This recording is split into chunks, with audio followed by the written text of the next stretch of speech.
There's a new way to grow your YouTube channel, and it's helping creators get hundreds of thousands of views on their first uploads. Like this channel that hit 1.4 million views on their first video, or this channel that hit 4 million views on their third upload. These channels have cracked the YouTube algorithm because they understand the recent changes that are blowing up small channels on the platform. So in this video, we're going to cover 4 ways you can tackle and beat the YouTube algorithm to fast track the growth of your channel to finally get the views your videos deserve. The advice today is not going to be about the small things such as posting on your community tab or commenting on other people's videos. That type of stuff will help you build and engage a community, but it's not going to significantly increase your views or your subscribers. Instead, today we're going to focus on 4 fundamental aspects of the YouTube algorithm that are proven to impact your videos. And then I'll guide you step by step on how you can apply each of these to your channel. We've also included a downloadable worksheet in the description that you can use during a critical part of this process that we'll cover in a lot more detail when we get there. And the first part of the YouTube algorithm puzzle is YouTube is a zero-sum game. Well, almost. It's hard to predict exactly what the YouTube algorithm does, but it does leave clues, like this passage from a study on how the YouTube algorithm works. Essentially, all of this means that you're not creating content within a vacuum. You're battling head to head with other channels in your niche for the audience's attention. It is a bit of a weird situation, I will admit, but on the YouTube platform, there is an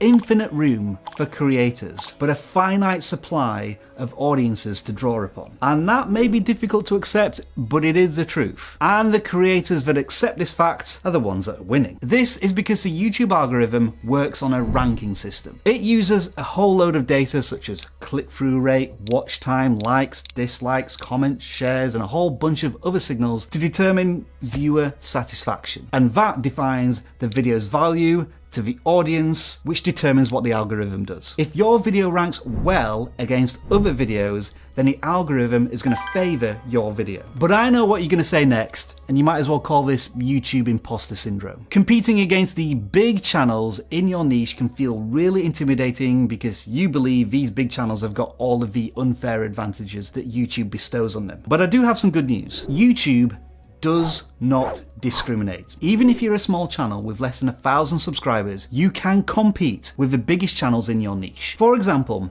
you've probably started to notice small channels appearing on the home feed of your YouTube page. This is because the algorithm is adapting to give small channels a chance to have their content seen by more people. Even YouTube's chief algorithm boffin, kind of made that title up, admits to all of this. We have a team that is specifically focused on this challenge of trying to identify audiences for creators that are just getting started. Put simply, if you put in the time and effort to make your videos better than your competitors, then you can see your content rise to the top even with a single video, which is exactly what happened to this channel. When the Market Whisperer posted this video, they were at the very bottom of the YouTube pile. 0 views, 0 subscribers. But in less than 6 months, this single video has hit 2 million views, which proves that even if you are literally the smallest channel on YouTube, you can compete with anybody on the platform. But all of this still leaves us with one big question. How do we actually beat the competition? And what specific parts of your video should you focus on? Well, after studying all of these fast-growing channels, I've noticed one common thing that they all focus on, and it's this: next level ideation. One of the best ways to beat the competition in your niche is to simply come up with better video ideas. And how successful channels do this is by recreating viral ideas from similar niches, which is exactly what this channel did. Justical found these videos on YouTube and they were massive outliers for the channels, meaning that they got far more views than typical for those creators. This tool is available on the vidIQ extension, by the way, so make sure to download it as soon as you can. And when you see these outlier videos, they are the perfect type of content to recreate. And so all Justical had to do was duplicate this viral video format. He did this by first finding an interesting story within his own niche. It was a story about the $19 Fortnite card guy. He then used the same viral title format from the original video and came up with this: $19 Fortnite card guy, the meme that ruined its creator. And then lastly, he took this viral title and paired it with a thumbnail format that was also proven to go viral. And you can guess what happened next. Another viral video. A 10x outlier that generated over 2.5 million views for the channel. This is why big creators focus so much on ideation. They have a power to create massive outliers for channels that help them grow at an exponential rate. But coming up with viral video ideas only addresses one part of a YouTube algorithm, which naturally brings us on to part 2. Making content for your core audience. Many new YouTubers don't understand this concept, or maybe it's fairer to say they're not even aware of it. But it is one of the fundamental reasons why their content isn't being picked by the YouTube algorithm. So let's break this all down so that you don't make the same mistake. At last count, there's more than 500 hours of YouTube videos being uploaded every single minute to the platform. So the algorithm can't manually review every single video and pick the right one for a certain viewer. So instead, it groups individual people into something called audience profiles. And these profiles are determined by people's behavior, watch history, search terms, how they engage with content. An example of a profile might be people who watch football documentaries or an audience of people who watch beauty tutorials. YouTube uses these profiles to know what to recommend to a user when they're on the platform. But here is where most creators get it wrong. YouTube's algorithm works best when a channel focuses on an audience profile. Put simply, it reduces audience friction because the algorithm knows who to recommend the videos to. But creators have multiple interests, hobbies and passions that they end up sharing everything they know and love on YouTube, which results in a channel making content for multiple audiences, and you end up with this weird, multifaceted, complex, layered Venn diagram that the algorithm's just going to raise a thinking emoji at. Let me give you 2 examples to make things more clear. This channel has nailed down their core audience profile. They make content for people who like village-style cooking videos. And that's clear to see after just looking at the channel for 5 seconds. They consistently repeat the same video format over and over again because they know it consistently satisfies their viewers. And this makes things very easy for the YouTube algorithm. It's almost as if a digital relationship is being built between the audience and the algorithm, and the video is the connective tissue. But now let's compare all of this to this channel. The same 5-second look on this channel makes you a little confused as to what type of content they're making. Yes, it's about cooking, but that's still quite a broad topic. There is no clear audience profile that this channel is actually targeting. One week they're making content about dried pasta, the next week it's birthday cakes. And this is going to make the algorithm think twice about which audience to send this content to. So how do you prevent this from happening and finding your core audience? Well, the first step is to identify your sub-niche. Instead of just stopping at a broad topic like cooking, go deeper. Focus on a very specific sub-niche that targets a specific audience profile. Examples could be vegan diets or budget-friendly meal preparation. And then the second step is to actually get to know your audience. Now you have a rough idea of your core audience, it's time to get to work on that worksheet I mentioned earlier,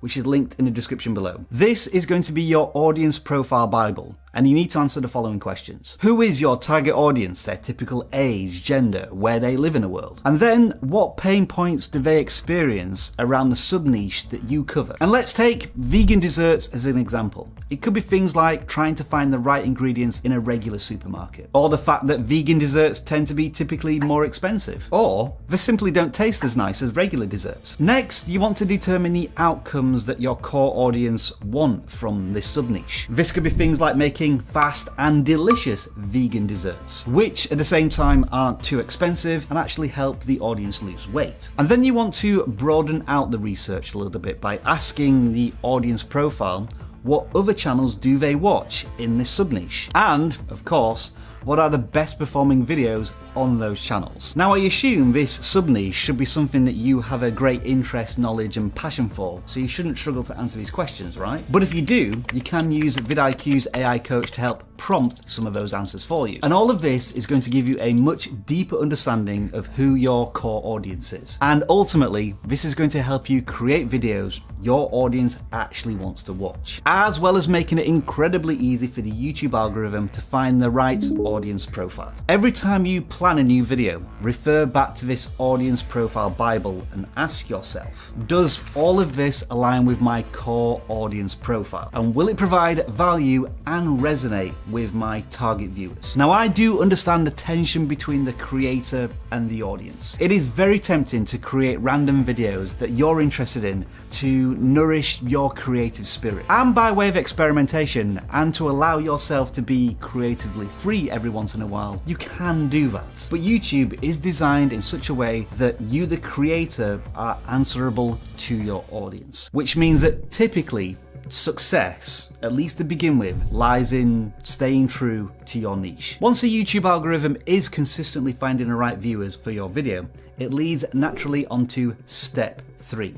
Maximizing watch time. Above all other things, the YouTube algorithm is interested in this: how videos satisfy viewers. And typically, when a viewer watches for longer, or watches the entire video all the way through, you would expect them to be generally satisfied. Now, it's not always the case. Sometimes you can get pulled into YouTube rabbit holes and feel thoroughly unsatisfied at the end of it. This might be conspiracy theory topics or misleading information. You may watch something for hours, get completely fed up, and then not return to YouTube for a couple of weeks. That's really bad for the algorithm. But for our sake, let's say that maximizing watch time does satisfy viewers. Now, obviously, the way to boost watch time is to focus on audience retention, and I highly recommend you do that. But today, I want to introduce something new to you. It's a technique big creators use, and you might not have heard of it. It's called the binge loop. This is a 3-part formula that makes your viewers watch one video, and then another, and then another,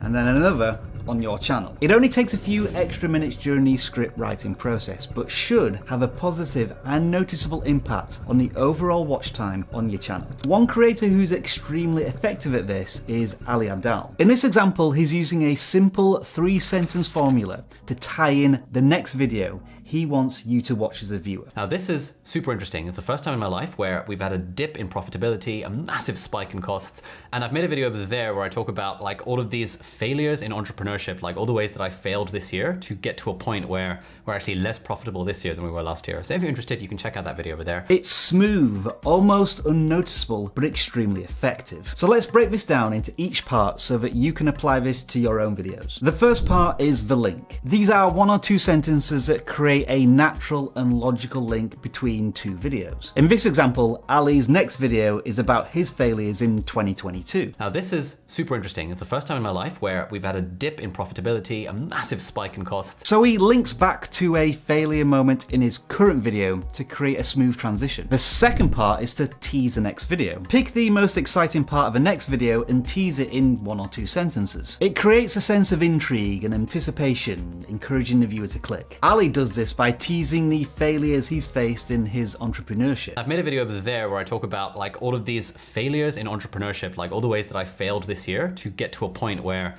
we're actually less profitable this year than we were last year. And lastly, we have the all-important call to action. This is 1 simple sentence, an instruction to the viewer to actually click on the video. So if you're interested, you can check out that video over there. Now, of course, from a channel-wide perspective, this does require a little bit of planning. You need to have some idea of what videos you've made in the past and some idea of what videos you're going to make in the future. That's going to make it a lot easier to connect all of these videos. But the binge loop method is a powerful way of making the algorithm happy, because it keeps viewers watching your videos and staying on the platform for longer. It's called session watch time. But there is one last part of the algorithm, and it might just be the most important one of them all. And I'm gonna call it the golden vein. As we talked about earlier, the algorithm is looking for content that satisfies the viewers most. And so naturally, when a video performs well on your channel, it's clear the viewer was satisfied by it. But here is where many creators go in the wrong direction. Instead of taking the format of this great performing video and repeating it, they do something completely different. In short, creators worry far too much about making what might be perceived as the same video. And that can be a recipe for slow growth. What smart creators do is find a format that works with their audience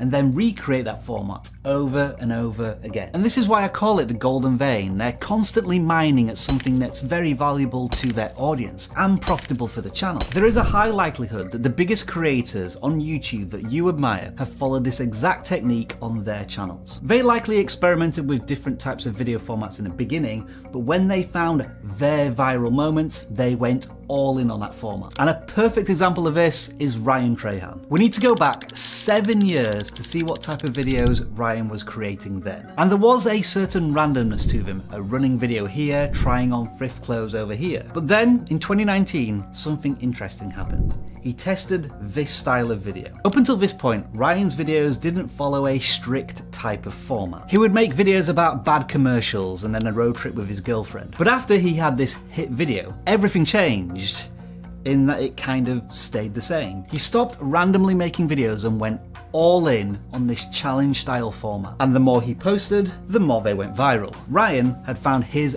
golden vein, and the rest now is YouTube history. He is, without question, one of the biggest and the most loved YouTubers on the planet. But enough about Ryan. How do you find your golden vein for your channel? Well, it all starts with research. You want to pick 5 to 10 channels that are in a similar niche to you. Next, on those channels, sort the videos by most popular and try to identify patterns in which formats are reoccurring on the channel that perform well. Next, start testing all of these formats on your channel to see which resonate best with your audience, as we discussed in part 1. The second step is to commit to one of these formats when it works. When you do have an outlier video on your channel that performs 5 or 10 times better than usual, that's a clear indication to try and recreate this viral moment. And I agree, you may need to fight your creative instincts, but you want to test the instincts of the YouTube algorithm. And if these repeatable videos turn into outlier content, then you found your golden vein. And that allows you to do 2 things. It becomes a reliable format you can use with your audience,